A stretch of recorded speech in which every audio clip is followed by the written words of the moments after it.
Hi, this is Chris Boies, County Administrator here in Clarke County, and this is the fiscal year 2022 budget presentation for the public hearing.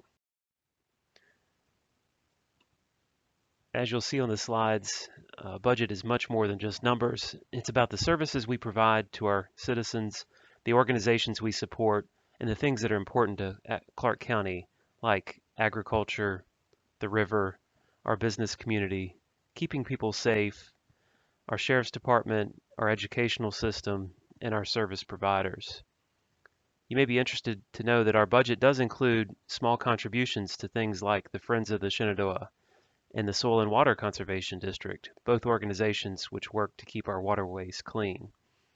We support the Extension Office through funding and an office space to work from that allows them to support our agricultural community.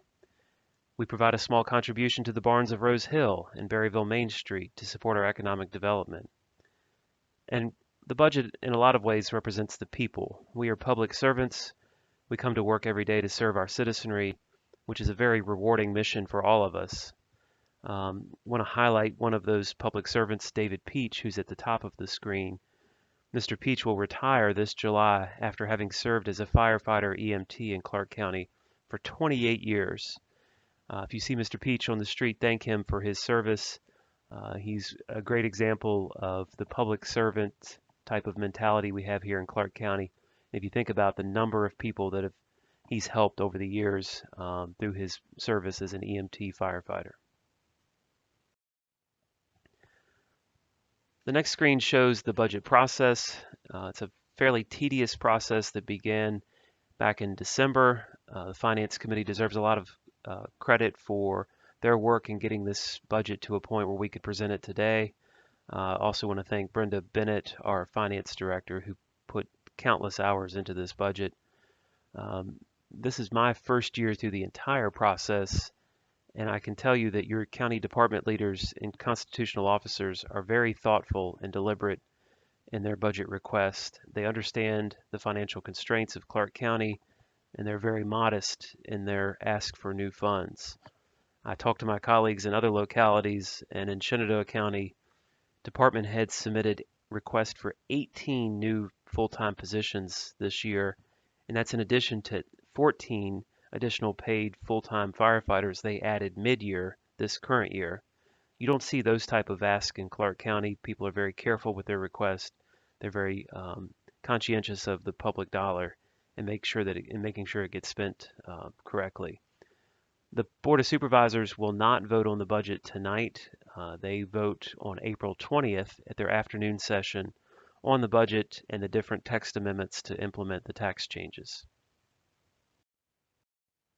So we'll quickly walk through some highlights of the budget. The budget is hundreds of pages of documents, so we're trying to summarize it at a higher level for folks to understand.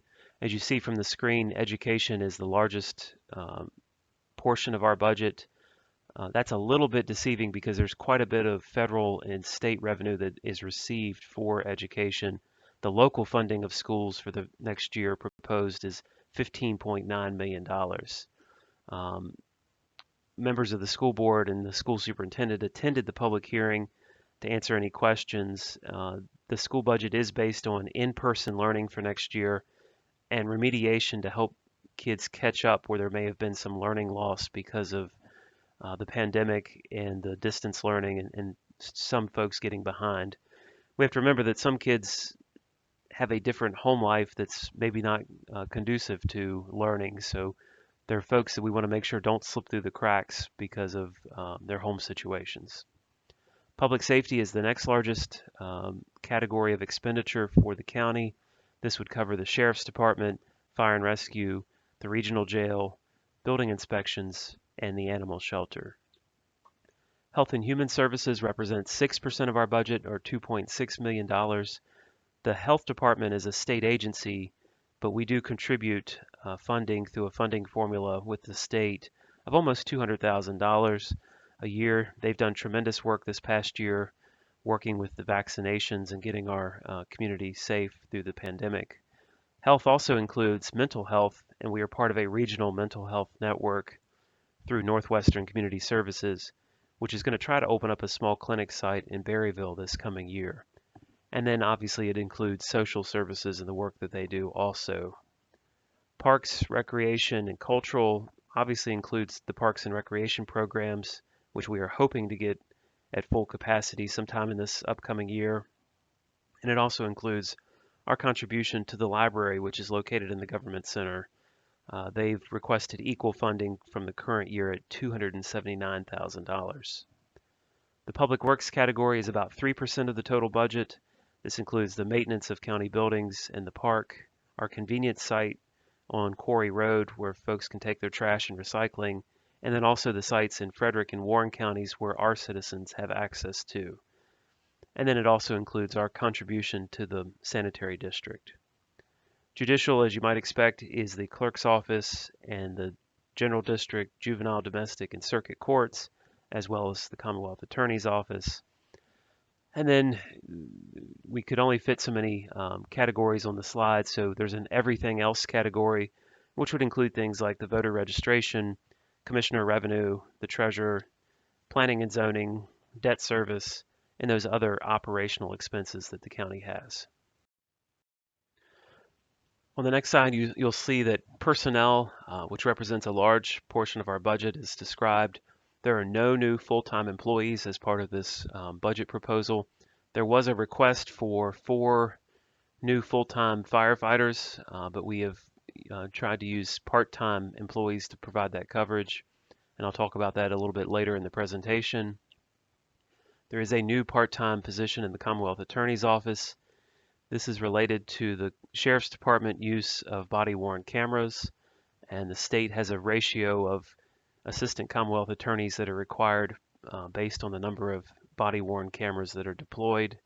The Commonwealth Attorney has said that she can get by with a part-time position.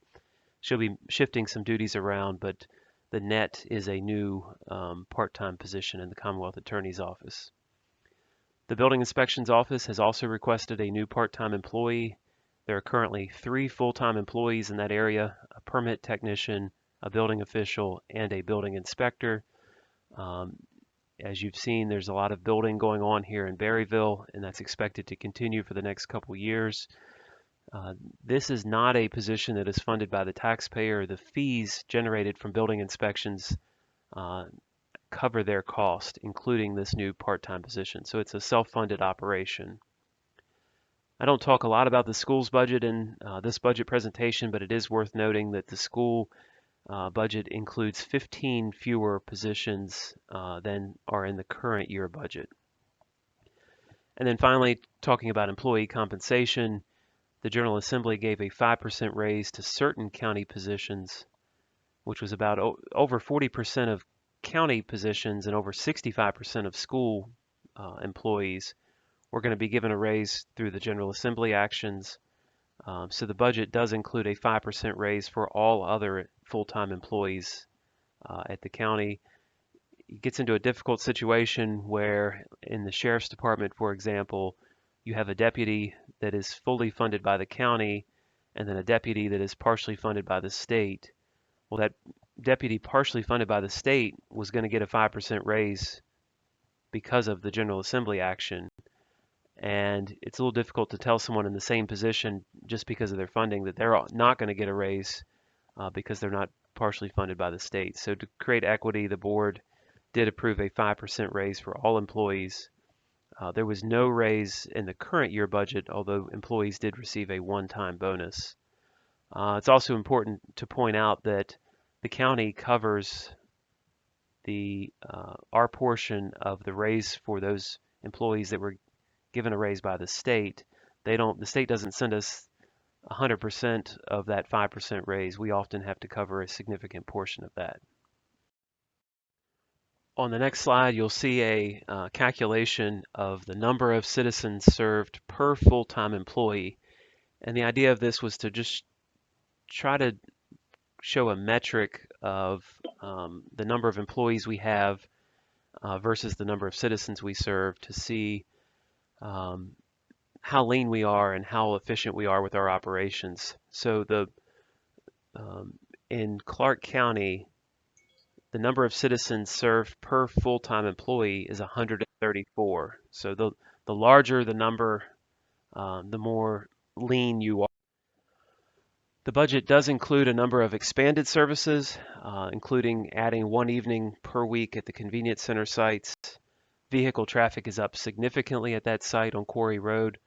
Um, Looking at different time periods in a year-to-year comparison, we're up as much as 50% in vehicle traffic from a year ago. So we would like to add one evening a week to try to help alleviate some of that pressure that that site has on the weekends. It's currently open Saturday, Sunday, and Monday. We'd probably look at like a Wednesday or Thursday evening type of service for those folks. We're going to survey folks that use that site and try to find out what the best evening during the week would be for that service. I mentioned that we did not include in the budget the 4 new full-time fire and rescue positions, but we did include continuing part-time coverage at Blue Ridge. Blue Ridge had come to us last year and requested staffing, and we were able to do so using some COVID funding for that.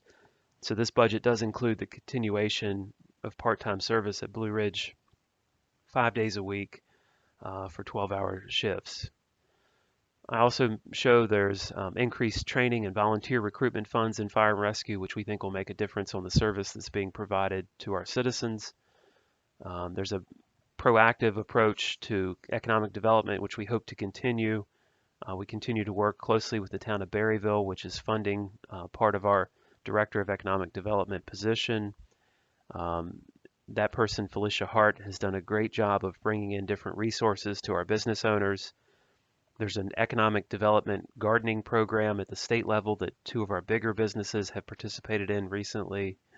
The Small Business Development Center at Lord Fairfax Community College is serving a lot more businesses than in the past, and we're starting to see an impact because of those efforts. Smart Assets, which is a finance and technology company, recently named Clarke County the 8th best place in Virginia for small business owners. Their methodology looks at the proportion of people in the county with small business income, how much business income those people reported, and the amount of a tax that potential business would pay on their income. We want to keep building on those successes.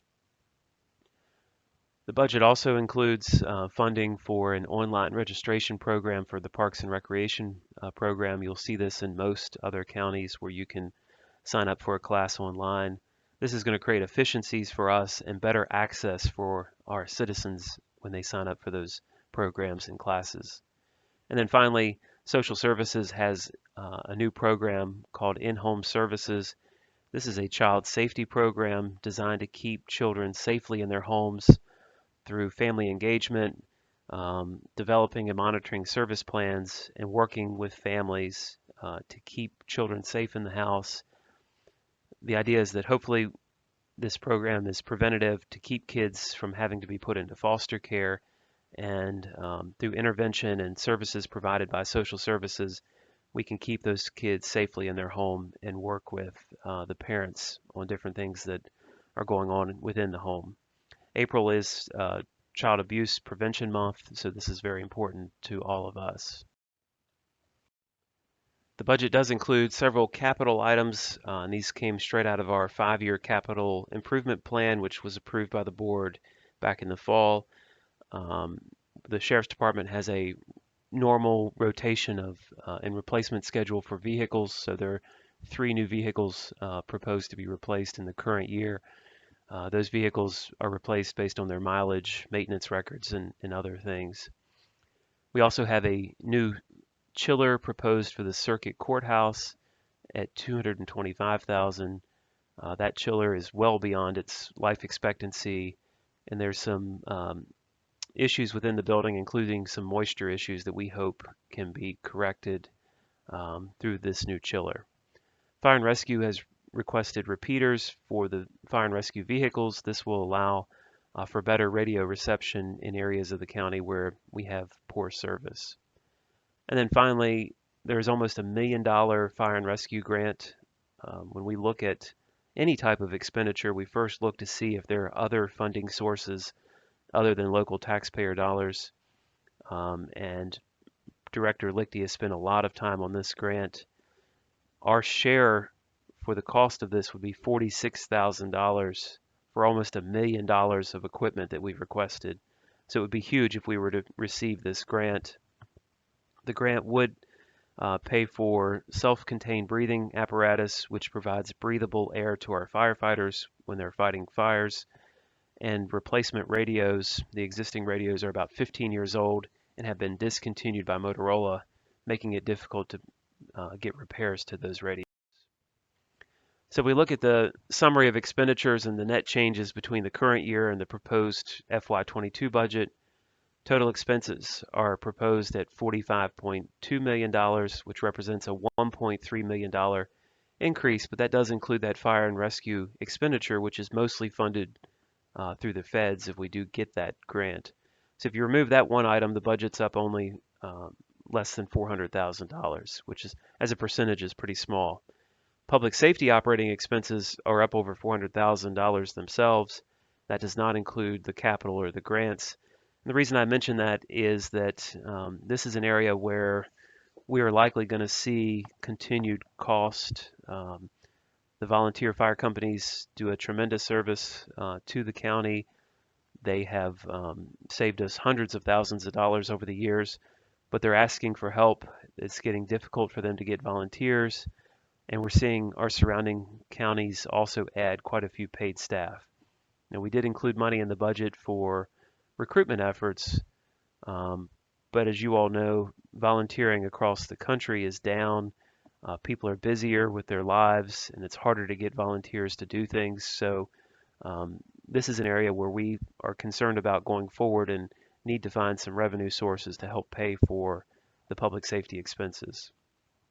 And then I also would mention that the school expenses are up, but they're offset by revenue. So the local funding for schools is actually down about $30,000 as compared to the current year. So we look on the revenue side, you'll see on the screen a breakdown of revenues based on local, state, and federal. The majority of our funding is generated here locally, and I'll go through that in some detail. State funding is 32% of our total budget. The majority of that is state funds directly for education. So that flows through the county directly to the school board for expending. And then the federal budget is about 8%, but it does include that one-time fire and rescue grant of almost $1 million. It does not include new funding as part of the American Rescue Funds. The county is slated to get $2.8 million, but that was not included in the budget because we don't yet know how those funds can be expended, and the board wanted to have a plan for how to expend those before including it in the budget. So at some point in the next year, we'll likely do a budget amendment to include the receipt of those federal funds with a plan of how they would be expended. We do hope that we can make a significant investment in broadband with those funds. So this is the breakdown of local revenue sources. If you look at real estate and personal property together, it's over 3/4 of our total budget, which is significant. The county has requested from the General Assembly for many years taxing authority to allow us to diversify our funding sources. We rely heavily on the landowner, the property owner currently, so trying to find ways to diversify that, because in an ideal situation, you don't have 3/4 of your revenue coming from just two sources. We do not have a business, professional, and occupancy license tax, so businesses in Clarke do not have to pay that tax where they often do in other localities. If you look at the other revenue sources, sales tax is growing for us. This is largely due to a change in how online orders are taxed. And so if you place an online order in Clarke County, that delivery comes to Clarke County, we get 1% of that 5.3% sales tax on that order.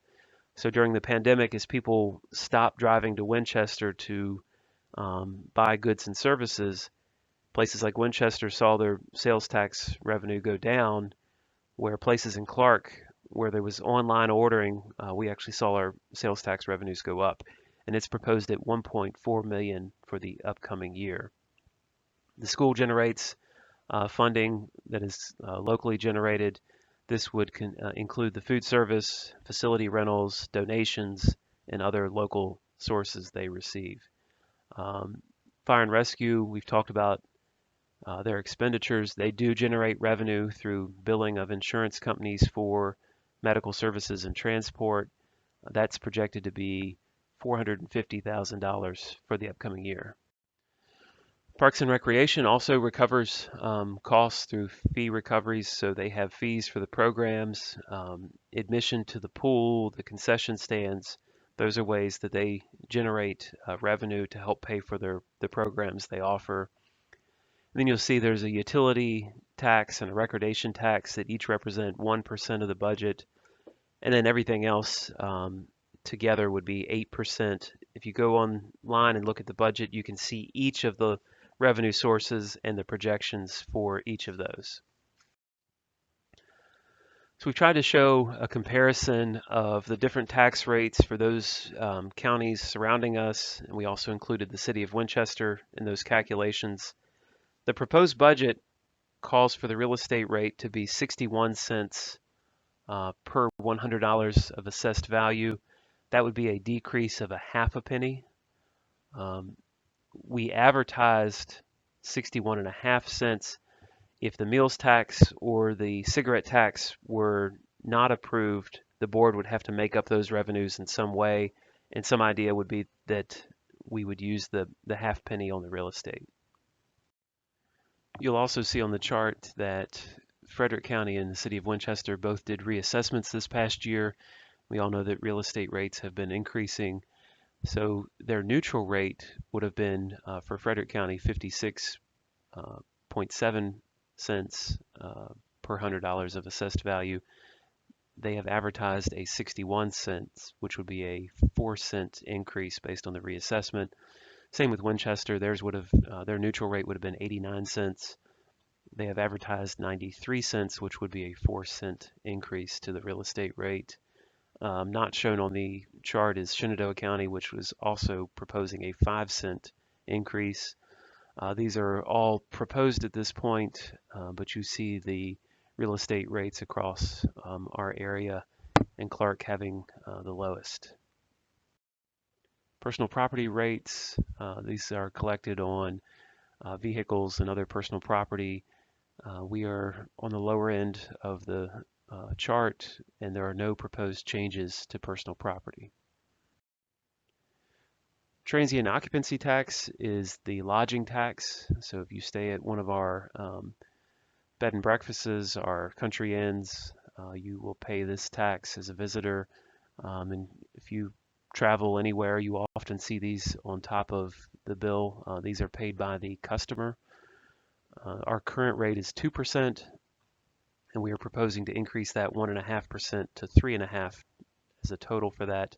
These dollars have to be spent on tourism efforts.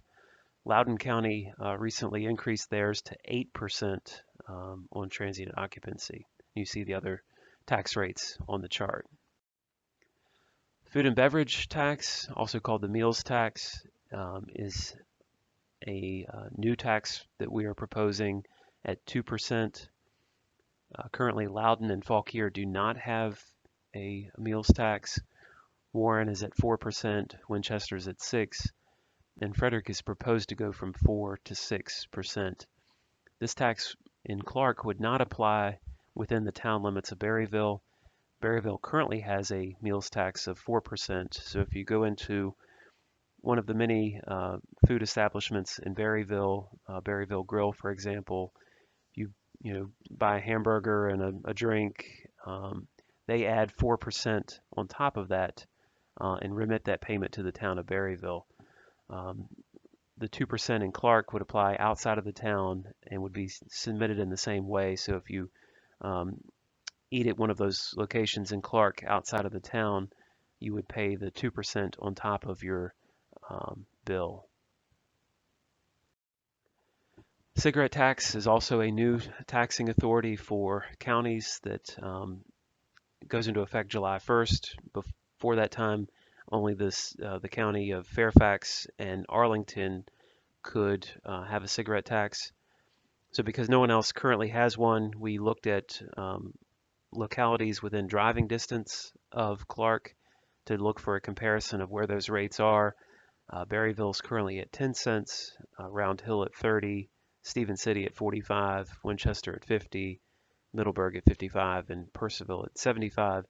The tax proposed in Clarke would be 40 cents per pack. It's a stamp that's purchased by the wholesaler or reseller, and then applied to the pack of cigarettes, and then that retailer would recoup those costs from the customer at the time of sale. So it's paid to the county on the front end, applied to the cigarettes, and then sold to the customer. So if we look at net changes from the current year to what we're proposing for FY22, local revenues are relatively flat, up about 1%. But this is a very positive thing for us. About a year ago, we were talking about the potential impact of COVID and what it would do to our budget. And there were estimates that revenues would be down by $1 million or more. That has not happened. So the fact that we can be flat from our FY21 projections is a positive thing. There is still some unknown impact for things like court fines and forfeitures, e-tickets, some of the school operational funds, in Parks and Recreation. Like I say, we hope to get those programs up and fully running in the next fiscal year, but there's still some uncertainty about that. I had mentioned previously the sales tax actually was a boost to us because of the online sales, so that benefited Clarke.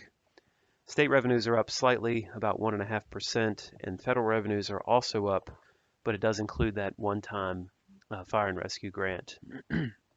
So the budget does include new or additional funding. The increase to the transient occupancy tax would increase the revenue projection by $26,000. The new meals tax at 2% we've estimated at $150,000, and the new cigarette tax at 40 cents a pack is estimated to be $100,000. The budget does call for that reduction of the real estate rate by half a penny, which would equate to a decrease of $122,000. So the 1 penny on the real estate rate equates to about $244,000 based on the current assessments. So as mentioned, the real estate rate was advertised at the full rate because if the meals tax or the cigarette tax were not approved, the county would have to make up that $150 for the meals tax or the $100 for the cigarette tax. And the way they would probably need to do that is to leave the real estate rate at the current 61.5 cents. So the plan right now is if the meals tax goes through, the cigarette tax goes through, the real estate rate would be reduced by a half a penny. So to accomplish all of those things requires 5 public hearings. The first is on a text amendment to the county code to change the transient occupancy tax from 2 to 3.5%. The second hearing is a text amendment to create the new cigarette tax proposed at 40 cents a pack. The third public hearing is on the meals tax. Once again, that's a text amendment to the Code of Clarke. That text does include the restaurant or food establishment getting to keep 5% of what they collect as an administrative fee for the collection of those taxes. The fourth public hearing was on the actual proposed fiscal year budget. The fifth public hearing was on the real estate rate, the personal property rate, and the machine and tools tax. There's information on the county website which includes the line-by-line budget that's being proposed. And as was stated earlier, the board will vote on the budget on April 20th at their afternoon session.